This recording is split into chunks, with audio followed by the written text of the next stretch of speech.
한국인은 거짓말하는 국민, 위안부는 자발적 성매매, 독도가 한국 땅이라는 근거 빈약하다. 제정신이에요 지금? 제정신입니까? 지금 대한민국 사람들한테 물어보세요. 우리 대한민국 여성들 분발을 해야 될 것 같은데 여성분들은 우리나라 국민으로서 반드시 지켜야 할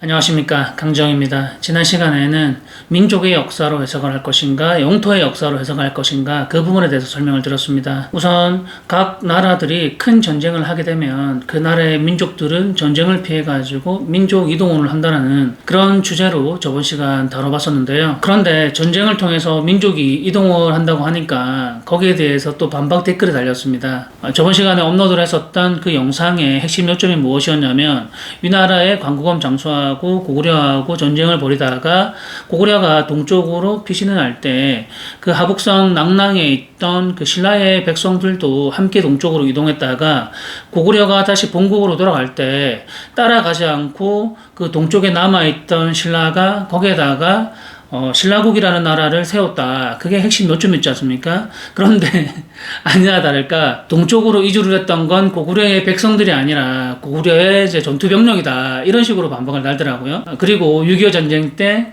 이승만 대통령은 빤스런하지 않았다. 이런 반박 댓글을 다는데요. 지금 여기서 핵심 요지가 무엇이냐면 6.25 전쟁이 터지고 나서 우리 백성들이 남하를 했지 않습니까? 그래서 낙동강 이남인 부산으로 대부분 이주를 했고, 그리고 북쪽에 있던 그 백성들도 그 남하를 했기 때문에 이산 가족이 생겨난 것이고 그런 거 아니겠어요? 그거는 팩트잖아요. 그렇기 때문에 이산 가족 상봉도 하고 그 정책을 시행했던 거 아닙니까? 지금까지 80년대도 그렇고 90년대도 그렇고 그런 사실이 있는데 이거를 부정할 거예요? 이렇게 머리 나쁜 애들이 역사 콘텐츠 분야에 굉장히 많습니다. 우리 사회에 사실 문제점이라고 할 수 있는데요. 이렇게 문해력이 떨어지거나 자기 자신이 생각하는 그대로만 받아들이고 젊은 사람들 뿐만이 아니라 많은 사람들이 그런데요. 자기 이기적인 생각 때문에 그러는데 상대방이 하는 얘기가 무슨 의도로 얘기하는 건지 그 목적과 취지가 무엇인지 그 부분에 대해서는 이제 살펴볼 생각은 하지 않고 자기가 받아들이고 싶은 그런 생각과 자기가 듣고 싶은 얘기만 듣는 거예요. 그렇게 자의적으로 생각을 하고서 거기에 대해서 반박 댓글을 달거나 반박을 하는 거거든요. 우리 역사 분야가 우리 국민들에게 관심을 받지 못하는 그런 분야다 보니까 이런 분들이 굉장히 많이 발견되는 거거든요. 이렇게 멍청하고 머리 나쁜 사람들이 사실 우리 역사 컨텐츠 분야에도 굉장히 많이 있습니다. 그렇기 때문에 어떤 현상이 일어나는지 한번 볼까요? 역사를 바로잡는 거는 찬성하지만 독립한 지 80년이 지났는데 아직까지도 친일파니 뭐니 하냐. 지금 친일에서 뭐가 나온다고 뭐가 나오는지 한번 보도록 할까요? 김영훈 서울대 교수하고 함께 작성한 반일 종족주의라는 책을 보면 한국인은 거짓말하는 국민, 위안부는 자발적 성매매, 독도가 한국 땅이라는 근거 빈약하다. 제정신이에요 지금? 제정신입니까? 지금 대한민국 사람들한테 물어보세요. 일제시대에 우리 쌀을 가져간 게 수칠이냐 수탈이냐. 보셨습니까? 역사를 바로 세우려면 세상이 어떻게 돌아가는지 정도는 알고 있어야 됩니다. 방구석에 앉아가지고 댓글창에 댓글 두드린다고 해가지고 역사가 바로 잡히지는 않습니다. 제 말이 틀렸습니까? 조금 야금야금 이 뉴라이트 성향의 학자들이 정부기관에 들어와서 우리 역사를 계속 수정하는 듯한 느낌이 들어요. 지금 보여드리는 데이터가 저의 채널을 기준으로 한 그런 데이터니까 참고하시고요. 여성 같은 경우는 0.4%에서 0.7% 정도가 비율로 있고 나머지 99.5%가 남성의 비율로 있습니다. 10대에서 20대 중반까지는 거의 전멸이라고 보시면 되고요. 그 이후에 이제 30대, 40대, 50대, 60대 가 가장 많은 그런 비율이라고 할 수 있습니다. 다행히도 그렇습니다. 여성분들은 우리나라 국민으로서 반드시 지켜야 할 국방의 의무도 다 하지 않는데 우리 민족의 역사에 대해서 이 뿌리에 대해서는 관심을 가지고 알고 있어야 되지 않겠습니까? 우리 대한민국 여성들 분발을 해야 될 것 같은데 저도 분발을 하겠습니다. 결론을 내리겠습니다. 전쟁이 나면 그 국민들은 그 전쟁을 피해서 당연히 이주를 하게 되어 있습니다. 그거는 저뿐만이 아니고 이미 강단의 학자들이 연구를 한 거기 때문에 저한테 따지거나 트집을 잡을 내용이 아니에요. 인정할 거는 인정을 해야 됩니다. 두 번째 댓글인데요. 잘 보고 있습니다. 다만 번역본을 보면서 해석을 하는 것도 좋지만 최대한 원서를 비교해 보면서 이야기해 보는 건 어떨까요? 그래서 제가 뭐라고 답글을 달았냐면 저희 채널은 한문 좀 안다고 해가지고 잘난 척하는 채널이 아니고 대중들과 소통하기 위한 그런 채널이라고 제가 얘기를 했거든요. 그리고 이 채널은 한문 공부를 하거나 역사 공부를 하는 그런 학당이 아닙니다. 원문으로 해석을 해야 된다 이런 말들이 사실 단순하게 생각하면 맞는 말 같기도 하지만 조금 더 깊이 생각을 해보면 아무런 실익이 없다라는 부분을 제가 여러분들께 얘기를 하는 겁니다. 국사편찬위원회가 좋든 나쁘든 그 사람들이 유능한 학자이든 무능한 학자이든 그거하고는 별개로 우리나라의 역사 행정기관이지 않습니까? 그러면 그 사람들이 유권 해석을 했잖아요. 그렇다면 오류를 가지고서 물고 늘어져야지 그 사람들이 반응을 하거나 나중에 정정을 하거나 수정을 할 거 아니겠습니까? 그렇지 않습니까? 검찰에서 택도 없는 소설을 써놨다 하더라도 그리고 판사가 아무리 엉망진창에 판결을 해놨다 하더라도 침착함을 유지하시고 그 마인드 컨트롤을 해서 어떤 부분이 오류가 있는지 그 부분을 찾아야 돼요. 그러면 이 공소장을 놓고서 판결문을 놓고서 어떤 흠결이 있는지 그 부분을 놓고서 판단을 해야 되고 그 오류를 발견하고서 그 오류를 물고 늘어져야 하는 거거든요. 그래야지 무죄를 받을 수가 있는 겁니다. 내가 수사기관의 자료나 증거 자료를 내가 자의적으로 해석을 하거나 판단을 해가지고 그거를 이제 얘기를 해봐야 안 먹힌다는 얘기입니다. CSI라고 하잖아요. 이 과학수사대에서 혈흔이라던가 지문감정 같은 거를 하거나 DNA가 검출되면 그런 부분을 파악하잖아요. 공신력이 있는 그런 기관에서 해석을 하고 판단을 해야 이 부분이 이제 인정을 해주고 하지 않습니까? 그런데 그것들을 내가 지문을 보고서 내가 딱 보니까 이 사람이 범인이네 이렇게 하면 누가 이 부분을 받아주거나 인정해 주겠습니까? 1%라도 개혁을 해보겠다고 이 아까운 시간을 내가지고 여러분들께 알려드리는 거란 말이에요. 이 채널은 수입 창출을 하는 채널이 아닙니다. 방금 전에도 설명을 했지만 한문 공부를 하거나 역사 공부를 하는 그런 학당이 아니라는 사실을 다시 한 번 더 여러분들께 밝히는 바입니다. 현재 일본에서 주장하는 경상도, 전라도 3세기 이전 임나 일본 부설 존재 여부 반론이 필요합니다. 한반도 신라 3세기 건국 시에 위의 내용이 이용이 될 수가 있어요. 이런 내용의 댓글을 달아주셨는데요. 역사라는 학문은 근거를 제시하고 입증의 영역이고 그리고 실체적인 사실을 발견하는데 의의가 있는 것이지 그 오류들을 숨기거나 지키는 게 아니란 말이에요. 근거 내놔 보세요. 그러니까 농민들이 없잖아요.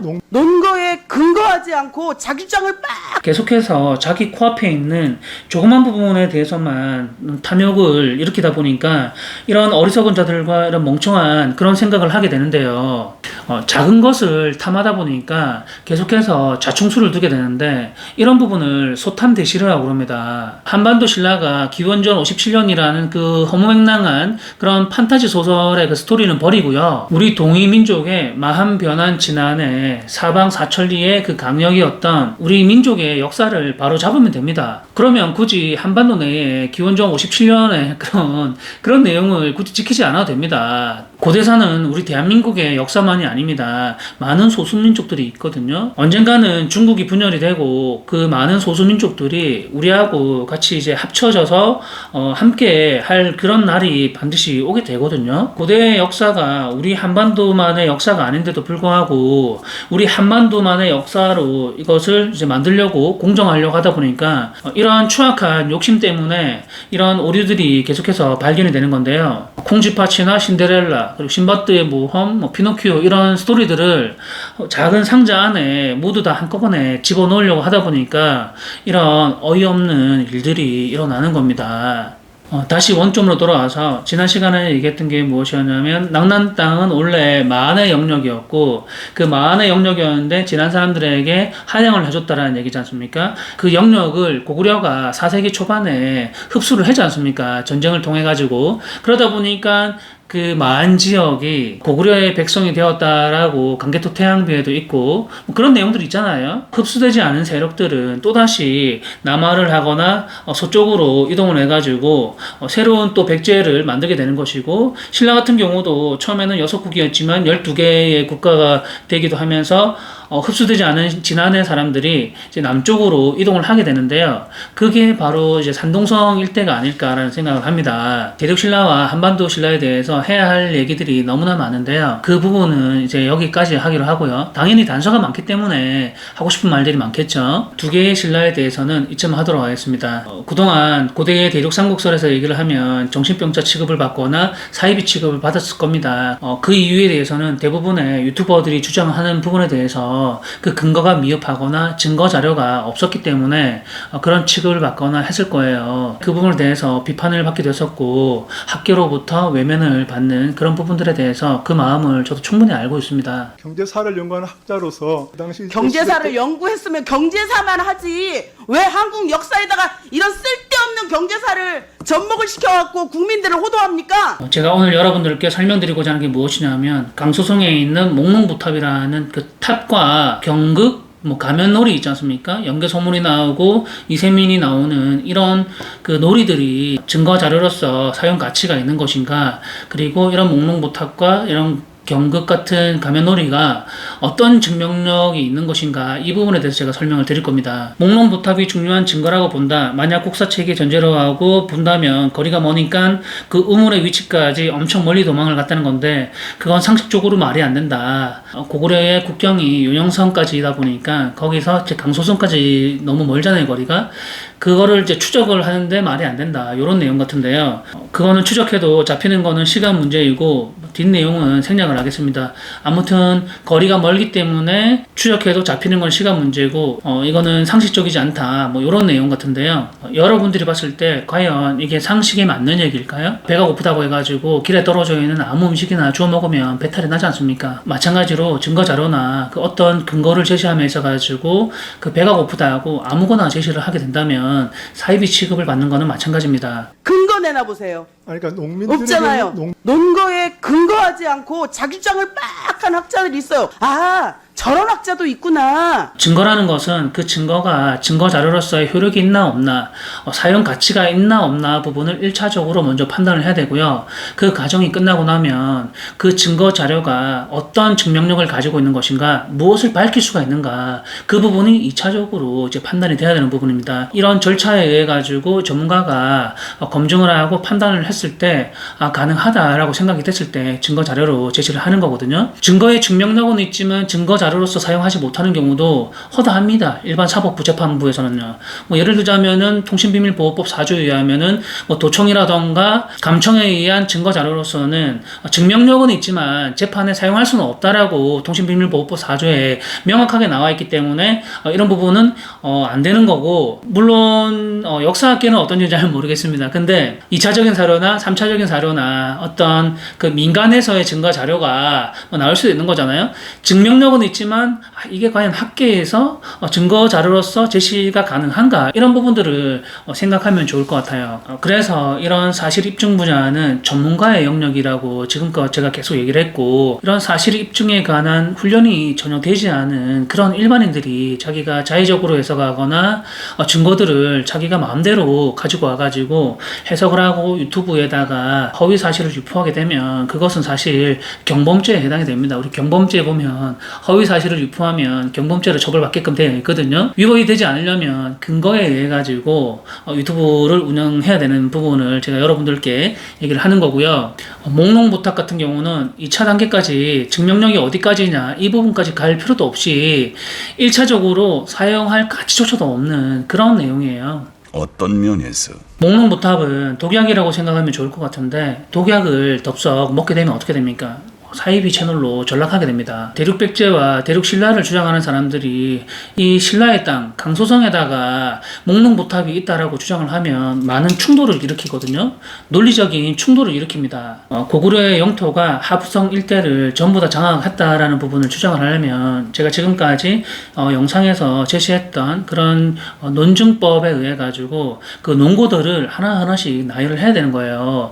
그런 근거들로 인해 가지고 이게 입증이 주민이 되는 거란 말이죠. 이런 목농부탑 이런 게 아니고요. 강서성에 있는 마을 주민이 1400년 전에 이세민을 직접적으로 목격한 목격자도 아니고, 그리고 1400년 전에 고구려와 당나라가 전쟁을 했던 직접적인 목격자가 아니란 말이에요. 그리고 간접적인 목격자도 아니고요. 이게 첫 번째 이유가 되는 겁니다. 유명한 병법서를 보면 손자병법도 있고, 그리고 연개소문이 집필한 김해병서도 있습니다. 그 연개소문 같은 경우는 그 병법서를 집필할 정도로 굉장히 병법에 뛰어난 인재입니다.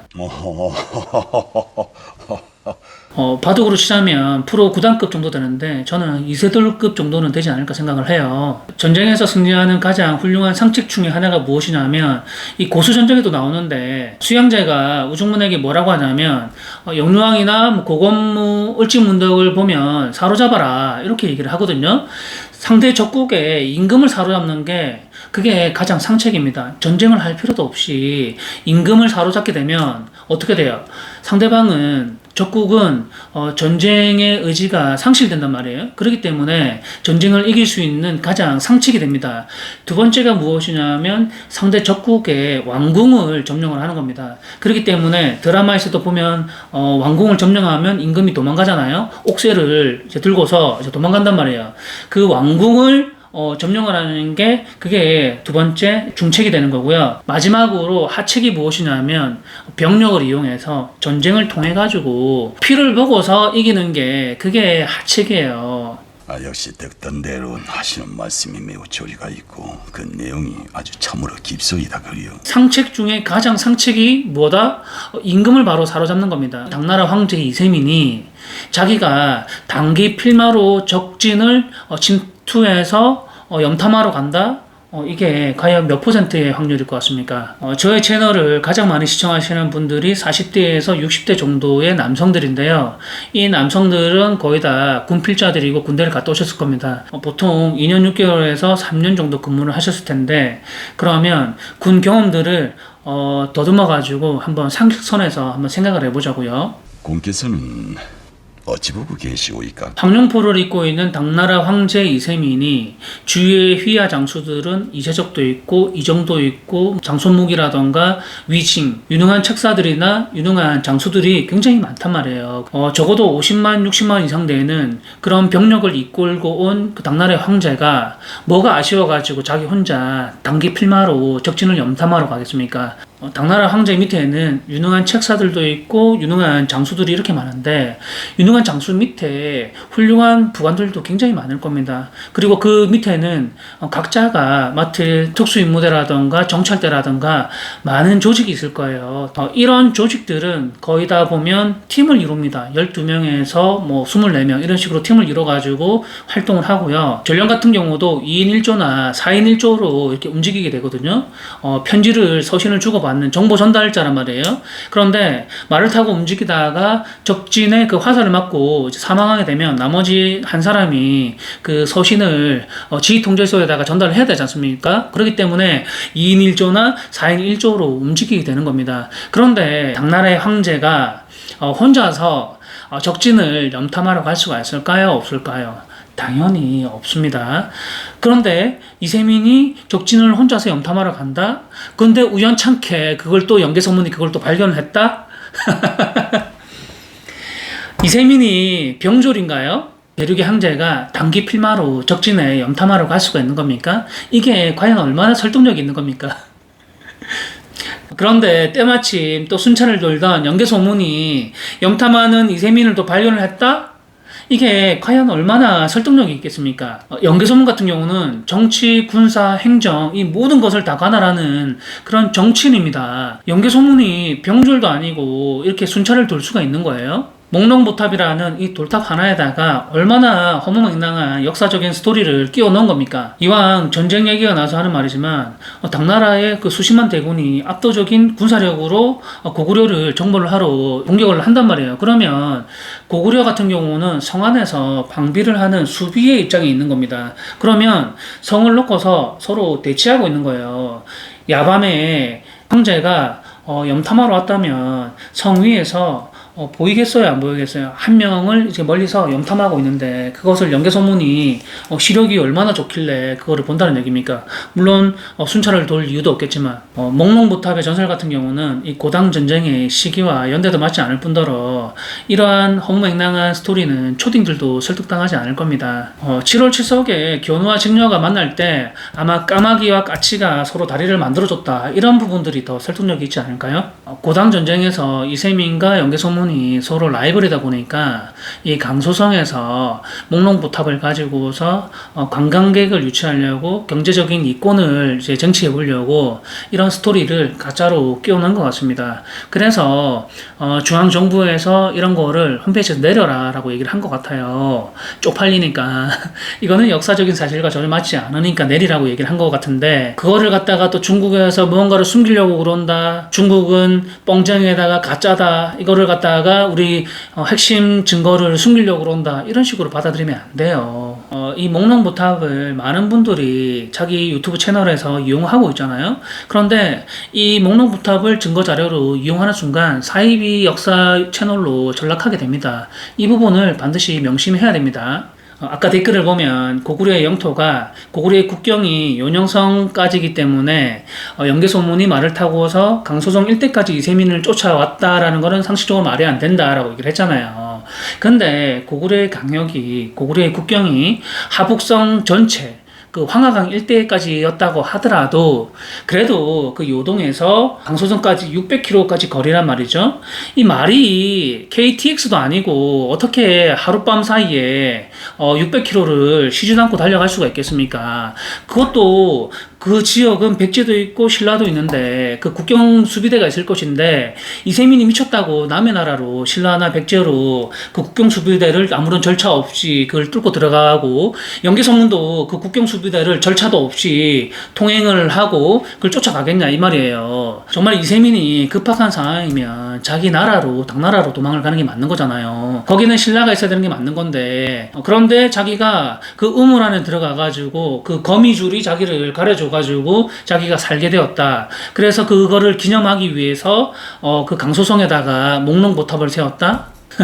거기는 신라 땅인데 저기 강원도 동해에 가면 남편을 기다리다가 돌이 되어가지고 망부석이 된 그 돌 동상이 있습니다. 그게 더 설득력이 있을 거예요, 아마.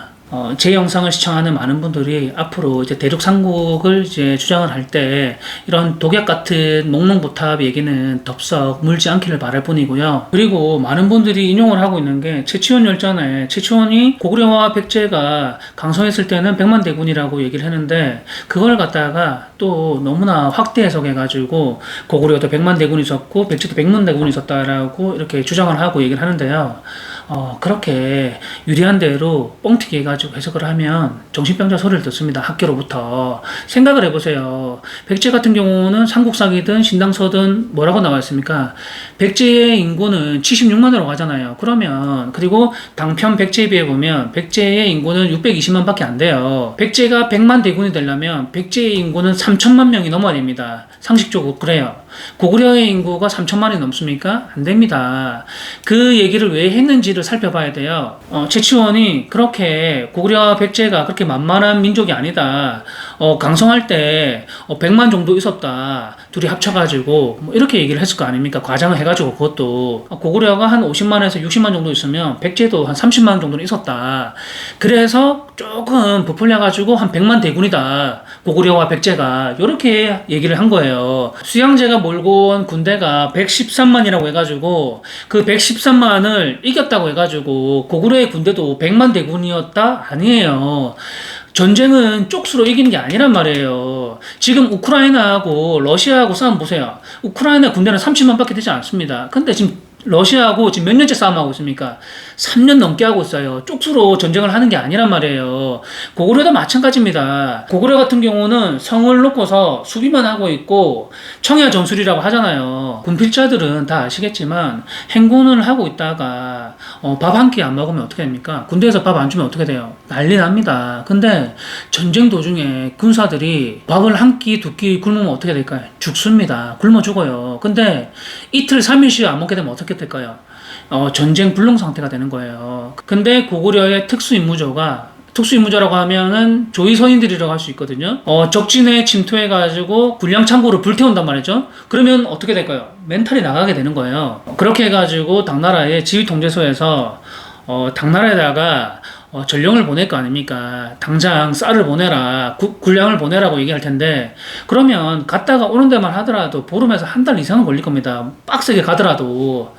그런데 그 오게 될 때 중간에서 또 특수임무대에서 중간에서 그걸 가로채거나 또 뭐 척사를 하고 불태우게 된다면 당나라는 어떻게 되는 겁니까? 굶어 죽는 거예요. 그렇게 전쟁 불능 상태로 만들어가지고 수나라를 이제 몰살시켰던 거지. 수나라가 113만이라고 고구려도 113만이다. 서로 간에 대등한 군사력을 가지고서 전쟁을 했다. 이렇게 해석을 하면 안 되는 겁니다. 이해하셨죠? 우리나라의 정치적인 상황 때문에 대륙 삼국설이 정설이 될 수는 없지만 적어도 사이비 소리는 들으면 안 되는 거 아니겠습니까? 가장 중요한 것은 역사는 대중이 판단을 하고 시청자들, 국민들이 판단을 하는 거거든요. 그렇기 때문에 올바른 판단을 하기 위해서는 채널 선택이 정말 중요하다고 할 수 있습니다. 평소에 단순하게 생각을 했을 때 그럴 수도 있겠구나 라고 생각했던 그런 관념들이나 그런 증거 자료들이 유튜브 채널에서 많이 떠돌고 댕기잖아요. 그런 부분들을 제가 조금 더 심층적으로 이제 분석을 했는데 오늘 영상 어땠습니까?